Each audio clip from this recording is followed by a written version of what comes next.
दर्द तो इस तरफ बहुत से लोगों के दिलो दिमाग में चल रहा है। कईयों से ये बजट अभिभाषण बुलवाया जा रहा है, लेकिन जब विधायक तैयार नहीं होते हैं तो मंत्रियों को फ्रंट फुट पे खेलना ही पड़ता है, क्योंकि सरकार की मजबूरी है। ये पहली सरकार है व्यवस्था परिवर्तन की हमारी, जिसने मुलाजिमों को इस तरह से धमकाया कि वो लोग आज स्ट्राइक भी नहीं कर सकते। आपने भंग किया, ठीक है, आप सत्ता में हैं, जिसकी चलती उसकी क्या गलती? मतलब जो सत्ता में है वो थोड़ी गलत हो सकता है। भूषण ज्वेलर्स, अनमोल रिश्तों के लिए। दर्द समझता हूं, दर्द तो इस तरफ बहुत से लोगों के दिलो दिमाग में चल रहा है। कईयों से ये बजट अभिभाषण बुलवाया जा रहा है। मैं ये पहली बार देख रहा था, बहुत सारे मिनिस्टर पार्टिसिपेट कर रहे थे, हम उसका कोई विरोध नहीं कर रहे, लेकिन जब विधायक तैयार नहीं होते हैं तो मंत्रियों को फ्रंट फुट पे खेलना ही पड़ता है, क्योंकि सरकार की मजबूरी होती है। और ये इस बजट में जिस तरह से मंत्रियों ने भाग लिया और विधायक जो हैं वो नादर्द रह रहे हैं और बोल नहीं पा रहे हैं। आप घंटी नहीं भी बजाते तो ये बैठ जाते, तब भाई है ही नहीं बोलने के लिए कुछ। और मैं भी इसमें खोद फांद के सब चीजें देख रहा था, लेकिन एक कंसेप्ट आपका बड़ा जबरदस्त लगा मेरे को। वो ये है कि आपने कहा कि आत्मनिर्भर हिमाचल प्रदेश बनाएंगे हम, आत्मनिर्भर हिमाचल। और आप देखिए विडंबना, देखिए आपने जहां कहा कि भाई हम बेरोजगारों के लिए, बेरोजगारों पे फोकस किया नहीं है वैसे इसमें, लेकिन मुख्यमंत्री जी ने बार बार इस चीज पे इंगित किया जब बजट भाषण भी दे रहे थे। वो हम यहाँ चुपचाप बैठ करके सुन रहे थे। माननीय मुख्यमंत्री जी ने एक तरह से उन लोगों को बिल्कुल इग्नोर किया है जो एसएमसी पे स्ट्राइक पे बैठे, जेओआईटी जो स्ट्राइक पे बैठे, और जो बेचारे वो जो सेक्रेटरी वगैरह, ये जो जेई वगैरह जो बैठे थे, जिन पे बड़ी यातनाएं हुई, उन कई तो सस्पेंड हुए। ये पहली सरकार है व्यवस्था परिवर्तन की हमारी, जिसने मुलाजिमों को इस तरह से धमकाया कि वो लोग आज स्ट्राइक भी नहीं कर सकते, और जो लोग कर रहे हैं उनकी कोई सुनवाई नहीं हो रही है। माननीय मंत्री विक्रमादित्य जी कह रहे थे और पीठ भी थपथपा रहे थे सरकार की कि भाई उसमें हमने कमेटी बिठा दी। देखो कितना बड़ा काम कर दिया आप लोगों कि कमेटी बिठाई और 14 महीने के बाद बिठाई। सबऑर्डिनेट कमीशन जो हमीरपुर का था आपने रद्द किया, और हिमाचल के युवाओं के साथ सच्चाई में अन्याय किया हुआ है। आपके स्कूल संस्थान देखो बिल्कुल ही खाली चल रहे हैं, और भी जितने विभागों में पोस्टें भरने को थी वो भी नहीं भरी जा रही। इसका कारण सिर्फ मात्र एक है, आपने भंग किया, ठीक है, आप सत्ता में हैं, जिसकी चलती उसकी क्या गलती? मतलब जो सत्ता में है वो थोड़ी गलत हो सकता है, वो तो करेगा अपने तरीके से। लेकिन आप कम से कम हिमाचल प्रदेश के उन लाखों लाखों युवाओं का सोचो जो इस एवज में बैठे हुए हैं कि हमें भी समय मिलेगा, और हम भी जिन कमीशनों की तैयारियां लाइब्रेरियों में बैठ बैठ करके कर रहे हैं, हमें भी मौका मिलेगा और हम भी कमीशन निकालेंगे। इस तरह से आत्मनिर्भर हिमाचल हो ही नहीं सकता और ना होगा। आपने कहा कृषि को, उसमें बागवानी को, मत्स्य पालन को, इसमें उसमें आपने सिर्फ 100 में से 3 रुपए रखे हुए हैं। उसमें क्या आपने तो जो हमारे टाइम में उपकरणों पे सब्सिडियां दी जाती थी उस टाइम, चाहे वो पावर टिलर होता था, चाहे ट्रैक्टर होता था, गांव की बात कर रहा हूं मैं, जो गांव के लोग हमें बता रहे हैं कि ऐसा वैसा। गारंटियों की तो बात मैं करूंगा नहीं, वो पूरी होनी ही नहीं है जब गप्पी मारी है। जब माननीय मुख्यमंत्री जी ने खुद ही कह दिया है कि चुनावों में जो है वो कई बार इस तरह के भाषण हमें देने पड़ते हैं, और जब दिल्ली से बंदे आ जाएं वो कुछ भी बुलवा देते हैं उस टाइम, और उसके बाद वो हो जाएंगे। वो हिमाचल के परिदृश्य में ये संभव ही नहीं है, ये कभी हो ही नहीं सकता। लेकिन सिर्फ अब चिंता इस बात की है कि आपने ये 10 बिंदु जो यहाँ पर रखे हैं, जिसमें जो आपने बजट एलोकेशन कर रखी है, अगर मैं 100 रुपए का आवंटन देखूं आपका, रोहित जी बैठे नहीं है लेकिन वो ज्यादा खुश होने चाहिए, 17 रुपए 100 में से उनको दिए गए। और उसके साथ साथ विक्रमादित्य जी ठीक नाराज हो रहे थे, माननीय मुख्यमंत्री, उन्होंने एक तरह से बिल्कुल कटाक्ष किया है, लेकिन शब्द थोड़े हल्के रखे।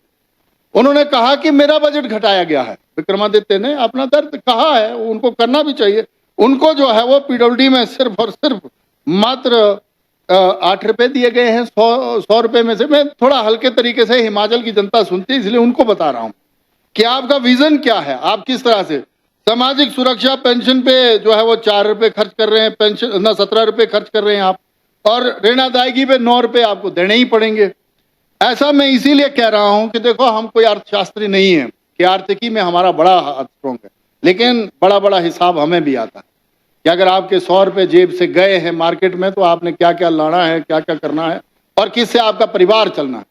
देखिए आज समस्या क्या हो गई है, मैं ये 12वां बजट जो है वो सुन रहा था और जब हम पहली बार विधायक बने थे हमारा सौभाग्य था, हमने तब मेरे गुरु प्रोफेसर प्रेम कुमार धूमल जी को हमने यहाँ से बोलते हुए सुना। यहाँ से स्वर्गीय वीरभद्र सिंह जी जो एक लेजेंडरी लीडर थे उनको सुना। यहाँ पर आईडी धीमान साहब बैठते थे, ठाकुर गुलाब सिंह जी, रविंद्र रवि जी, ऐसे महान लोग बैठते थे, ठाकुर कौल सिंह जी, उनको भी देखता था। शब्दों में थोड़ा ही हेरफेर हुआ है, उसका दोष मैं माननीय मुख्यमंत्री जी को नहीं दूंगा। मैं बाहर भी कह रहा था भाई टीम ही वही रखी है आपने जो वहां पर बैठे हुए लोग हैं। मैं कोई इनको भी कई बार ये नाराज हो जाते हैं। उस दिन मैंने पटवारियों की यहाँ पर चर्चा की तो मेरे एक मित्र पटवारी हैं, उनका फोन आ गया कि आपने हम सबको चोर बोल दिया। मैं कहा मैंने सबको चोर नहीं बोला था, मैंने तो ये कहा कि जिस पटवारी ने वो सोही गांव में सुरेंद्र को छोड़ दिया और छेछराम को 3 लाख रुपए दे दिया, मैं ये चर्चा कर रहा हूं। पार्शली डैमेज जिसका घर था, जो आपदा आई, उसमें जो है आपने उसको छोड़, उसको छेछराम को दे दिए पैसे और सुरेंद्र को छोड़ दिया। हमारी चिंता तो ये है। और आप कह रहे हैं कि भारत सरकार, भाई साहब किसानों पे चले गए, सिंगू बॉर्डर तक चले गए। भाई सिंगू बॉर्डर में हमें जाने की जरूरत ही नहीं है, हम हिमाचल में पैदा हुए हैं, हमने हिमाचल में ही जीना है और उसके बाद यही मर जाना है। दिल्ली के बंदे दिल्ली देख ले। और यहाँ पर सिर्फ हम ही थोड़ी बैठे हैं कि हमारी सरकार आज दिल्ली में है। यूपीए 1, यूपीए 2 वो होती थी सरकारें, कोई कौन होते थे, वो प्रधानमंत्री होते थे मनमोहन सिंह। उस टाइम जो किसानों के लिए कमीशन बिठाया था, वो कमीशन का नाम था, मुझे याद नहीं, अभी पद्मश्री भी दिया, स्वामीनाथन कमीशन। उसकी रिपोर्टें तो 2005 में आ गई थी, तब काहे को नहीं इंप्लीमेंट किया आपने? वोटों के लिए लोगों को बलगराना ये ठीक नहीं है राष्ट्र के लिए, ना ही प्रदेश के लिए ठीक। जिस तरह से ये केजरीवाल के बंदे, मतलब केजरीवाल जी के बंदे यहां अपने पंजाब में जो है वो वहां से भर भर के ट्रैक्टर, नए ट्रैक्टर खरीदे गए। मैं इसीलिए थोड़ा सा उसको बता दूं, नए ट्रैक्टर मर्सिडीज में पीछे ट्रॉलियां लगा दी गई और फॉर्च्यूनर में पीछे ट्रॉली लगा दी गई। ये कौन से किसान है? 10-20 हजार लोगों को भड़काया और लाखों लाखों रुपए दिए गए।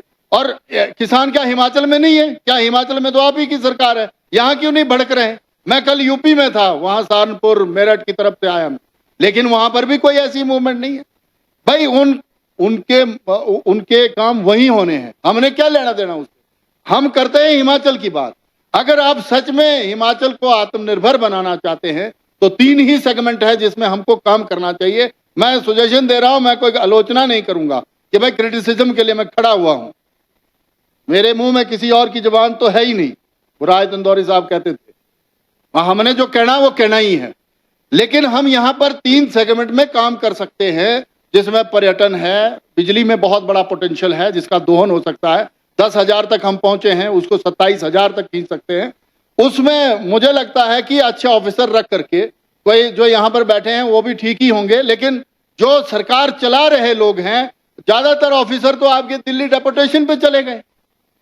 भाई ऐसा करो आप कि मंत्रियों को इंडिपेंडेंट अधिकार दे दो, सारा अपने पास ना रखे।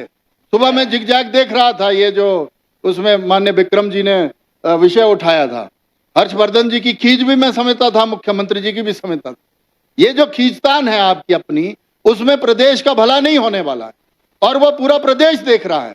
हाँ, आपने गारंटियां दी, 10 गारंटियां दी, उसमें ये स्पीति वाले बंदे को हमारे मनाया, भाई रवि को, बेचारे ट्राइब के आदमी हैं, जल्दी जो है वो पसिज भी जाते हैं, भावनात्मक इमोशनल आदमी हैं, उनको आपने जो है वो कन्विंस कर दिया ऐसे ही खामखा कि भाई आपकी वहां औरतों को जो है वो दिया जाएगा वो 1500।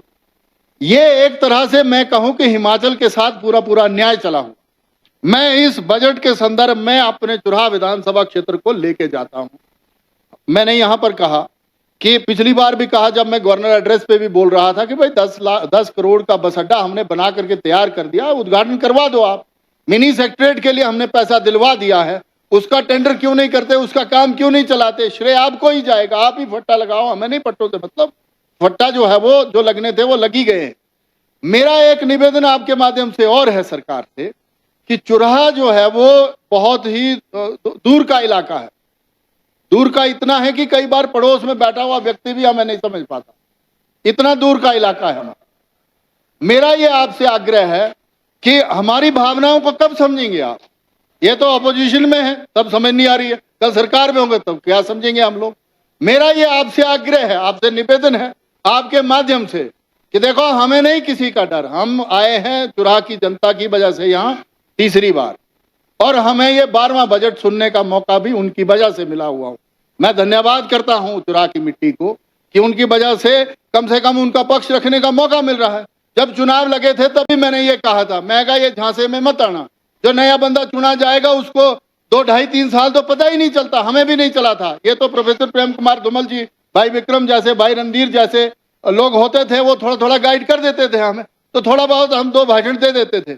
नहीं तो कई तो अभी नए रंगरूटों को, ये शब्द नहीं इस्तेमाल करने चाहिए मेरे को, नहीं तो 2 महीने तो ये नहीं पता चलता कि भाई सेक्रेटरीट का फलाना कमरा कहाँ है और फलानी व्यवस्थाएं कहाँ हैं।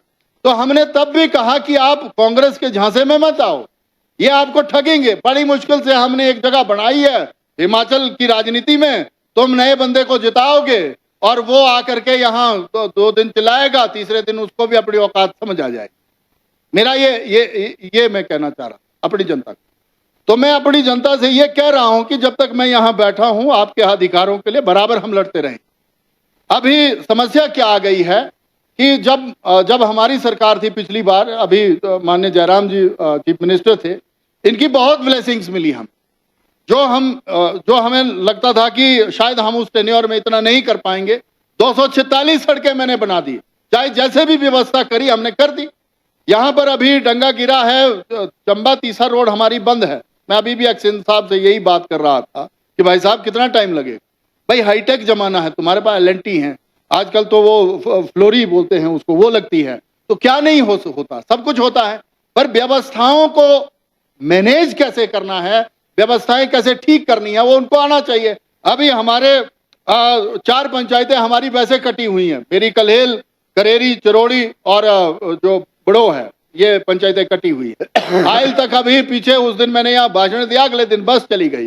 फिर मैं बोलता हूं कि उसको कंटिन्यू रखवाओ। आयल पंचायत बहुत दूर की पंचायत है।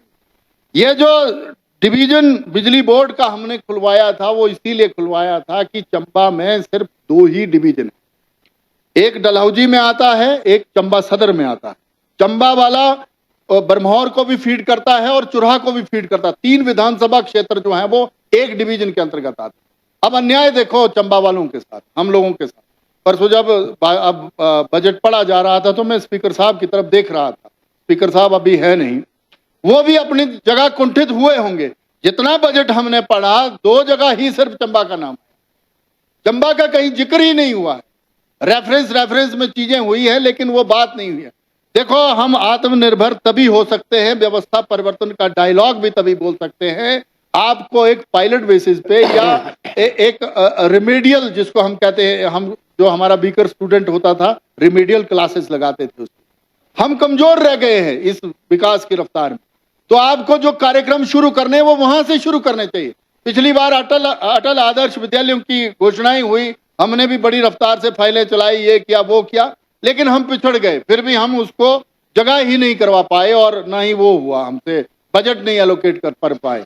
अभी आपने वो क्या, कोई राजीव गांधी पता नहीं क्या खेल निकाले, वो स्कूल निकाला है, मॉडल स्कूल कुछ, इनको रहने दो, डे बोर्डिंग जो भी निकाल रहे हैं आप, इनको रहने दो। मैंने उस टाइम भी कहा था कि हमने संगठन के हिसाब से अपनी कंस्टिट्यूंसी को 9 जोनों में विभाजित किया। मैं आइडिया दे रहा हूं, उसमें से 4 स्कूल उठा लो आप, वहां अंग्रेजी शुरू करवाओ, चाहे उर्दू करवाओ, चाहे फारसी करवाओ, जर्मन शुरू करवाओ, किसने रोका हुआ? मास्टर वहीं पे हैं और 900 की स्ट्रेंथ है सीनियर सेकेंडरी स्कूल में। मेरा government senior model senior secondary school तीसरा है, उसकी 900 की स्ट्रेंथन करने हैं तो वो स्कूल करो। और अगर आपको ये जो लाइब्रेरी वाला कॉन्सेप्ट है, उस दिन माननीय सीएम साहब भाषण दे रहे थे, मैंने लगभग कोई 48 पंचायतों में लाइब्रेरियां बना ही दी।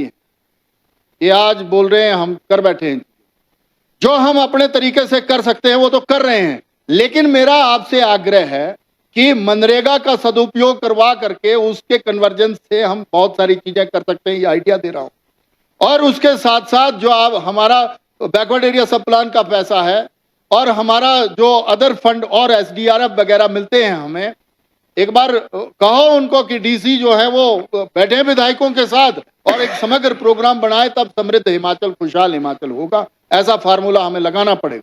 मेरा बिजली बोर्ड के डिवीजन की मैं इसीलिए पैरवी कर रहा हूं कि एक पंचायत हमारी आती है बौंदेड़ी, जहां से अभी कांग्रेस पार्टी ने अपना अध्यक्ष नियुक्त किया। उसी ने बदतमीजी की पीछे एक्सिन के साथ, और एक्सिन इतना चिढ़ा कि उस बंदे ने जो है वो ट्रांसफार्मर पिछले 2 महीने से नहीं दी, और वो अंधेरे में है और मेरे घर के बिल्कुल सामने पा रही है। दूसरा, एक मंगली पंचायत है, वहां ग्रवान और भौड़ास, ये 3-4 इलाके ऐसे हैं जहां पर पिछले 3 हफ्ते से ट्रांसफार्मर। मैं एक्शन साहब को फोन करता हूं, एससी को फोन करता हूं, वो कहते हैं कि जी हमारे पास रिपेयर के लिए भी पैसे नहीं है, मेंटेनेंस के पैसे नहीं है। मेरी 2 हाथ जोड़ करके विनती है आपसे कि बिजली बोर्ड का वो डिवीजन और सब डिवीजन हमें दे दो, बाकी हम खोल लेंगे, जो अपने टाइम में खोलना होगा, वो कोई चिंता नहीं। लेकिन ये बड़ी एसेंशियल चीजें हैं, ये करवा दो। एजुकेशन में हमारे बहुत सारे स्कूल, जैसे ही आपकी सरकार बनी, आपने वहां जो टीचर गए थे उनको जो है ट्रांसफर करवा दिया, तो बहुत सारे स्कूल हमारे खाली हो गए। मैंने पिछली बार कहा गवर्नमेंट हाई स्कूल जनवास, उसमें टीचर कम हो गए। गवर्नमेंट सीनियर सेकेंडरी स्कूल हमारा भराड़ा, उसमें टीचर नहीं रहे। ऐसे कोई 10 स्कूल हैं जहां पर टीचर है नहीं। टीजीटी नॉन मेडिकल तो रहे ही नहीं, नॉन मेडिकल भी नहीं रहे। तो मेरा ये आग्रह है कि आप जल्दी भर्तियां करें और वहां भेजें। 2 पीएचसी खुलवाई थी और आपने कहा कि हम इसमें हम कह रहे थे कि भाई स्वास्थ्य के लिहाज से भी बहुत ज्यादा क्रांति इसमें करेंगे, ऐसा करेंगे, वैसा करेंगे। कुछ नहीं होने वाला। मेरा सिर्फ इतना निवेदन है, 100 बेडेड हॉस्पिटल तीसा किया है, 300 की ओपीडी हमारी वहां पर है। मेरा यह निवेदन है कि आप उसके लिए हमने जगह भी देख ली है, आप वहां बिल्डिंग का काम शुरू करवाओ, ताकि हम और बेसिक सुविधाएं वहां पर दे। जैसा हमारा नूरपुर में चलता है बढ़िया हॉस्पिटल, वैसा वहां भी चल पड़े, क्योंकि 300 की ओपीडी बहुत ज्यादा होती है। गलहेल का हमारा ऐसा इलाका है जहां पीएचसी हमने बड़ी मुश्किल से खुलवाई थी उस जमाने में। वहां पर 4 पंचायतें, जुंगरहार तक का इलाका हमारा, हेलन फंगड़ोता का इलाका, वहां कोई एम्बुलेंस की सुविधा नहीं है। अगर इस तरह की व्यवस्थाएं आप कर देंगे तो हम मान जाएंगे कि समृद्ध हिमाचल की तरफ। और ये जो युवाओं के साथ छल कर रहे हैं, मेरा ये निवेदन है, युवा बड़े खराब होते हैं। मेरा ये निवेदन है, कई सत्ताएं बदली हैं, इस तरफ भी मैं कहना चाहूंगा। देखिए, आप अपनी वजह से जीतते हैं, मैं ये विधायकों को कह रहा हूं, आप मुखालफत करनी है तो सीधी मुखालफत करो। मैं ये नहीं कह रहा हूं कि बगावती कर दो, मुखालफत करनी है तो शुद्ध शब्दों में कर दो, क्योंकि आपको लगेगा कि अभी मुख्यमंत्री जी हम पे मेहरबान होंगे, कल होंगे, परसों होंगे, कोई नहीं होता, ये सच्चाई है। और कल ऐसा वक्त आएगा जब चुनाव लड़ने आप जाएंगे, पहले तो ये पार्लियामेंट के चुनाव में ही पता लग जाएगा, क्या पता 27 को ही लग जाए कुछ तो। और दूसरा जो है, वो जो पार्लियामेंट का चुनाव होगा ये जून जुलाई तक, मई जून तक, उसमें जो है वो ऐसी परिस्थिति बन सकती है कि शिकस्त मिले आप लोग। और फिर हम लोग अगर आज अपने विधानसभा क्षेत्र की बात नहीं करेंगे, उन युवाओं की बात नहीं करेंगे, उन माताओं बहनों की बात नहीं करेंगे। आपने यहां पर कहा कि हमने चौकीदार के बढ़ाए, आंगनबाड़ी के बढ़ाए, आशा वर्कर के बढ़ाए, इसके बढ़ाए, उसके बढ़ाए, जिसके बढ़ाए बड़ा अच्छा काम किया, चाहे 400 बढ़ाए चाहे 500, मैं उसके लिए बधाई देता हूं माननीय मुख्यमंत्री। लेकिन जिन एसपीओ की वकालत में पिछले जब से यहां विधानसभा में आया हूं बराबर करता आया हूं, पीछे जयराम जी से भी आग्रह करता आया, मैं धन्यवाद करता हूं जयराम जी का। पहली बार बजट में उनको शामिल किया गया एसपीओ को, और उनको 1000 की बढ़ोतरी तब हुई, 900 की बढ़ोतरी फिर हुई, और अभी 500 की बढ़ोतरी हुई। 24-24, 25-25 साल हो गए, हाईली क्वालिफाइड हैं वो सारे लोग, और बॉर्डर एरिया पर रहते हैं वो, चाहे हमारा डलहौजी का क्षेत्र है, चाहे पांगी का क्षेत्र है, चाहे चुराह विधानसभा क्षेत्र का है। अब वहां नंबर बनाने के लिए लोग आते हैं, और वो हमें नंबरों से कोई मतलब नहीं है। उनके बच्चों की तरफ देखो, हायर एजुकेशन में चले गए वो। मेरा यह माननीय मुख्यमंत्री जी से निवेदन रहेगा कि उनकी तनख्वाह या उनको मर्ज करने का जो भी तरीका लग सकता लगाए। हमने पीछे भी कहा था कि दिल्ली चलना है तो अभी चलेंगे, और इधर से भी मैं आग्रह तो कर ही रहा हूं। तो मेरा ये आपसे निवेदन है माननीय उपाध्यक्ष महोदय, बस एक ही मिनट में मैं बाइंड अप कर रहा हूं इसको सारे को।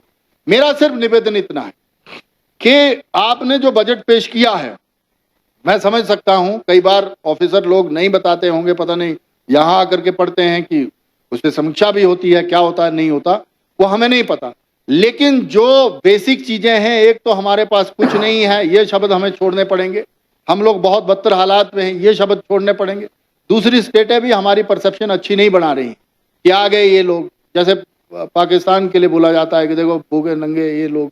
तो ऐसा मेरा ये आपसे निवेदन है कि हम एक देवभूमि में रहते हैं और हमें गर्व है कि हम लोगों ने बहुत जल्दी ग्रो किया हुआ है। 3 सेगमेंट में हमने कहा है, उस पर अगर हम लोग काम करेंगे तो युवाओं को और महिलाओं, माताओं, बहनों के सबके साथ जस्टिस भी होगा और जो दूरस्थ के क्षेत्र हैं उनको फर्स्ट लाइन में ले आओ। मतलब अगर कोई भी आपको स्कीम शुरू करनी है, मेरा तो सरकार से निवेदन है, करना नहीं करना इन्होंने, लेकिन मेरा ये सरकार से आग्रह है, निवेदन है कि अगर आपने कोई भी स्कीम शुरू करनी है तो चंबा जैसे एस्पिरेशनल या रिमोट एरिया को चुने, वहां से उसकी शुरुआत करें। नहीं तो हो क्या रहा है, ज्यादातर मुलाजिम या हम कर्मचारी अधिकारी कहें, वो सो कॉल्ड डेवलप जो हमारे जिले हैं वहां से हैं, तो वो झट से चिट्ठियां भी दे देते हैं, बजट की स्थिति बना देते हैं, सुना भी देते हैं, अंदर की बात बता रहा हूं मैं। तो वो हम जैसे सिरमौर और चंबा वालों को इतनी खबर रहती नहीं है। तो मेरा ये निवेदन है कि योजना कोई भी हो, आप जो भी बनाएं वहां से बनाएं, उन इलाकों से बनाएं। मैं ऐसा बजट पेश हुआ नहीं है कि इसका कोई ऐसा समर्थन करने की स्थिति में आऊं, लेकिन उम्मीद रहेगी कि आने वाले समय में भगवान सद्मार्ग सद्बुद्धि दे और अच्छा बजट आए। आपने समय दिया, आपका बहुत धन्यवाद।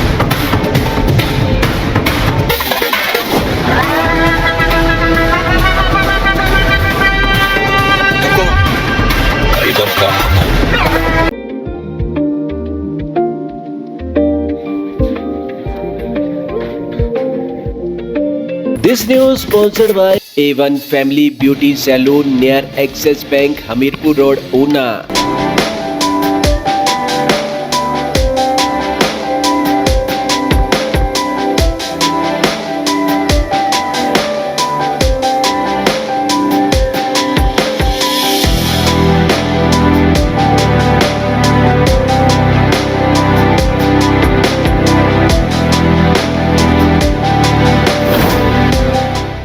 भूषण ज्वेलर्स, अनमोल रिश्तों के लिए। A1 Family Beauty Salon, hair beauty, makeup, nail art, nail tattoo, bridal makeup, सभी सर्विस पर 20% की छूट। A1 family beauty salon near Axis Bank, Hamirpur road, Una.